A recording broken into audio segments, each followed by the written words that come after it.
हे guys, welcome back friends. आप सभी का हार्दिक स्वागत है डेली करंट अफेयर में। आज है 29 मई और आज हम बात करेंगे top most daily current affair के बारे में। अगर आप वीडियो को पहली बार देख रहे हो तो इस चैनल को सब्सक्राइब कर लें और बेल आइकन को भी प्रेस कर लें ताकि आपको डेली करंट अफेयर से रिलेटेड वीडियो मिलती रहे। और अगर वीडियो पसंद आए तो वीडियो को लाइक भी करें। अब इस वीडियो की शुरुआत करते हैं। आज का हमारा पहला डेली करंट अफेयर का क्वेश्चन है। आज का हमारा पहला क्वेश्चन है, पद्मश्री से सम्मानित उर्दू लेखक का निधन हो गया है, उनका क्या नाम है? तो आपका राइट आंसर हो जाएगा मुज्तबा हुसैन। इसका डी राइट आंसर है। यहाँ पर आप इनकी फोटो भी देख सकते हो, मुज्तबा हुसैन की। इनका अभी हाल ही में निधन हो गया है। तो इनका संबंध कहाँ से था? तो मैं आपको बता दूं, यह तेलंगाना से थे और इनका अभी हाल ही में हैदराबाद में निधन हो गया है। तो इन्हें तो इनका संबंध तेलंगाना से है और इनके बारे में मैं आपको बता देता हूँ, इन्हें उर्दू के मार्क 10 की भी उपाधि दी गई थी। तो आपको ये बात भी याद रखना है, इन्हें उर्दू के मार्क 10 की उपाधि दी गई थी। और इन्हें 2007 में, कब? 2007 में देश के सबसे बड़े नागरिक सम्मान से सम्मानित किया गया था। किससे? पद्मश्री से इन्हें सम्मानित किया गया था, जो कि देश का चौथा सबसे बड़ा नागरिक सम्मान है। अब बात कर लेते हैं कुछ और महत्वपूर्ण शख्स के बारे में जिनका भी निधन हो गया है। तो यहाँ पर आप देख सकते हो कि एशले कपूर, यह ऑस्ट्रेलिया टेनिस स्टार थे, इनका भी निधन हो गया है। और बलबीर सिंह दोसांझ, तो यह एक भारतीय दिग्गज खिलाड़ी थे जिनका संबंध हॉकी से है। आपको पता होना चाहिए बलबीर सिंह किससे संबंधित है? तो इनका संबंध हॉकी से है। और मोहित बघेल, तो मोहित बघेल एक फेमस एक्टर थे, इनका अभी हाल ही में निधन हो गया है कैंसर के कारण से। और इन्होंने रेड्डी रेड्डी नामक मूवी में इन्होंने एक किरदार निभाया था। और अभी हाल ही में मैंने आपको कल की वीडियो में बताया था कि जापान की एक प्रो रेसलर जिनका क्या नाम है, हाना किमूरा, हाना किमूरा का निधन हो गया है। ये बात भी आपको पता होनी चाहिए। अब बात करते हैं हमारे नेक्स्ट क्वेश्चन की। हमारा नेक्स्ट क्वेश्चन है, कौन सा राज्य जल्द ही अपने सभी नागरिकों को स्वास्थ्य डेटाबेस बनाने के लिए एक परियोजना शुरू करेगा? तो इसका राइट आंसर हो जाएगा कर्नाटक। तो सी इसका राइट आंसर है। कर्नाटक राज्य जल्द ही अपने सभी नागरिकों को स्वास्थ्य डेटाबेस बनाने के लिए एक परियोजना शुरू करेगा। इस परियोजना को सबसे पहले कर्नाटक के चिक्का बल्लापुर जिले में लागू किया जाएगा। ये बात भी आपको पता होनी चाहिए, कहाँ पर? चिक्का बल्लापुर जिले में इसको सबसे पहले स्टार्ट किया जाएगा। अब कर्नाटक के बारे में कुछ स्टैटिक बातें देख लेते हैं। कर्नाटक का गठन कब किया गया था? 1 नवंबर 1956 को इस राज्य का गठन किया गया था। और यहाँ के राज्यपाल का क्या नाम है? वजूभाई वाला यहाँ के राज्यपाल है। और यहाँ के सीएम का क्या नाम है? तो यहाँ के सीएम का नाम है बी एस येदुरप्पा। तो यहाँ के सीएम का क्या नाम है? बी एस येदुरप्पा यहाँ के सीएम है। तो कर्नाटक के बारे में बात कर रहे हैं हम, तो यहाँ की लिटरेसी रेट कितनी है? तो लिटरेसी रेट है यहाँ पर 75.36%। यहाँ की लिटरेसी रेट है, साक्षरता दर। और यहाँ का लिंग अनुपात कितना है? तो यहाँ का लिंग अनुपात है 973। तो यहाँ का लिंग अनुपात है 973। ये आपको पता होनी चाहिए।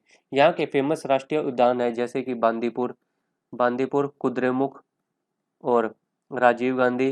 तो ये चीज़ें यहाँ के फेमस राष्ट्रीय उद्यान है जो कि अक्सर एग्जाम्स में पूछे गए हैं, यहाँ से भी क्वेश्चन बनता है। और यहाँ के राज्य पशु का क्या नाम है? आप मुझे सभी कमेंट बॉक्स में बताइए और पक्षी का नाम भी मुझे कमेंट बॉक्स में बताइए। अब बात करते हैं हमारे नेक्स्ट क्वेश्चन की। हमारा नेक्स्ट क्वेश्चन है कि श्रीलंका के किस तेज गेंदबाज को हीरोइन रखने के आरोप में निलंबित कर दिया गया है? तो इसका राइट आंसर हो जाएगा शिहान मधुशंका को। यहाँ पर आप इनकी फोटो भी देख सकते हो कि श्रीलंका का यह तेज गेंदबाज है जिनका नाम शिहान मधुशंका है। तो इसका राइट आंसर क्या हो जाएगा? ए। इन्हें हीरोइन रखने के आरोप में निलंबित कर दिया गया है, यहाँ पर आप देख सकते हो। तो अब इन्हें हीरोइन रखने के आरोप में गिरफ्तारी के बाद इन्हें निलंबित कर दिया गया है और इन्हें क्रिकेट के सभी फॉर्मेट से निलंबित कर दिया गया है। जब तक पूरी जांच नहीं हो जाती इन्हें क्रिकेट के सभी फॉर्मेट से निलंबित कर दिया गया है। तो श्रीलंका के कैप्टन का क्या नाम है? तो श्रीलंका के कैप्टन का नाम यहाँ पर लिखा हुआ है दिमुथ करुणारत्ने, श्रीलंका के कैप्टन है। और श्रीलंका के एक फेमस खिलाड़ी है लसिथ मलिंगा, आप सभी इनको जानते होंगे। अब श्रीलंका की राजधानी के बारे में आपको पता ही होगा, श्री जयवर्धना कोटे यहाँ की राजधानी है। और श्रीलंका के पीएम का क्या नाम है? तो महिंद्रा राजपक्षे यहाँ के पीएम है। और यहाँ के प्रेसिडेंट का क्या नाम है? गोताबाया राजपक्षे यहाँ के प्रेसिडेंट है। और यहाँ के प्राइम मिनिस्टर का क्या नाम है? महिंद्रा राजपक्षे यहाँ के प्राइम मिनिस्टर है। अब इसके साथ साथ आपको याद रखना है कि नाडा ने नाडा ने सविता कुमारी और अंकित सिसोदिया को निलंबित कर दिया है। तो ये चीज़ आपको पता होनी चाहिए कि सविता कुमारी और अंकित सिसोदिया को किसने निलंबित कर दिया है, नाडा ने। तो ये चीज़ भी आपको पता होनी चाहिए। और अभी हाल ही में आईसीसी ने बॉल को थूक से चमकाने पर प्रतिबंध लगा दिया है, ये बात भी आपको पता होनी चाहिए। और भारतीय मुक्केबाज जिनका क्या नाम है, अखिल कुमार, इन्हें नाडा के डिसिप्लिनरी पैनल में शामिल किया गया है। किन्हें, अखिल कुमार को। ये भारतीय मुक्केबाज है जिन्हें कि नाडा के डिसिप्लिनरी पैनल में शामिल किया गया है। अब बात करते हैं हमारे नेक्स्ट क्वेश्चन की। हमारा नेक्स्ट क्वेश्चन है, एनडीबी के अगले अध्यक्ष के रूप में किसे नियुक्त किया गया है। तो आपका राइट आंसर हो जाएगा मार्कोस ट्रायोज को। तो यहाँ पर आप इनकी फोटो देख सकते हो। इन्हें एनडीबी के अगले अध्यक्ष के रूप में नियुक्त किया गया है और यह ब्राज़ील के हैं। आपको पता होना चाहिए यह कहाँ से हैं, तो ये ब्राज़ील के हैं। तो एनडीबी के अगले अध्यक्ष ब्राज़ील के मार्कोस ट्रायोज होंगे, आपको पता होना चाहिए। और इन्हें न्यू डेवलपमेंट बैंक बोला जाता है। एनडीबी को क्या बोला जाता है, न्यू डेवलपमेंट बैंक। अब मैं आपको इनके बारे में बता देता हूँ। यह 7 जुलाई 2020 से इसके अध्यक्ष के रूप में नियुक्त हो जाएंगे। तो अभी इन्हें सिर्फ नियुक्त किया गया है और यह अपना कार्यभार कब से संभाल लेंगे, 7 जुलाई 2020 को यह अपना कार्यभार संभाल लेंगे। और भारत के अनिल किशोर को, यहाँ पर आप नाम देख सकते हो, भारत के अनिल किशोर को एनडीबी के अगले उपाध्यक्ष के रूप में नियुक्त किया गया है। तो अब क्वेश्चन यह बनता है कि इस समय एनडीबी के अध्यक्ष और उपाध्यक्ष कौन है। तो इस समय एनडीबी के अध्यक्ष है केवी कामत और उपाध्यक्ष का क्या नाम है, सर्विस जेबी। तो सर्विस जेबी इस समय एनडीबी के उपाध्यक्ष है और केवी कामत एनडीबी के अध्यक्ष हैं। इसके बारे में भी आपको पता होना चाहिए। और अभी हाल ही में जानवी फुक्कन को, किन्हें, जानवी फुक्कन को एफएलओ का राष्ट्रीय अध्यक्ष बनाया गया है। तो एफएलओ की फुल फॉर्म क्या है, फिक्की लेडीज ऑर्गेनाइजेशन। किन्हें, जानवी फुक्कन को। और अब्बास जा, यहाँ पर आप देख सकते हो, अब्बास जा को विश्व बैंक के द्वारा दक्षिण एशिया में जलवायु परिवर्तन का प्रैक्टिस मैनेजर चुना गया है। किन्हें, अब्बास जा को। तो इन्हें, अब्बास जा को दक्षिण एशिया का प्रैक्टिस मैनेजर चुना गया है जलवायु परिवर्तन के लिए। किसके द्वारा, तो ये भी आपको पता होना चाहिए किसके द्वारा चुना गया है, तो वर्ल्ड बैंक के द्वारा इन्हें चुना गया है। अब बात करते हैं हमारे नेक्स्ट क्वेश्चन की। हमारा नेक्स्ट क्वेश्चन है, कोरोना वायरस के दौरान बच्चों के मनोरंजन के लिए द इकोबाग नामक एक नई कहानी की घोषणा किसने की है। तो यहाँ पर आप देख सकते हो इस कहानी का नाम क्या है, द इकोबाग। तो यहाँ पर उनका नाम भी मेंशन किया गया है, जेके रोलिंग ने द इकोबाग नामक एक कहानी की घोषणा की है। तो इसका राइट आंसर क्या हो जाएगा, तो सी इसका राइट आंसर है।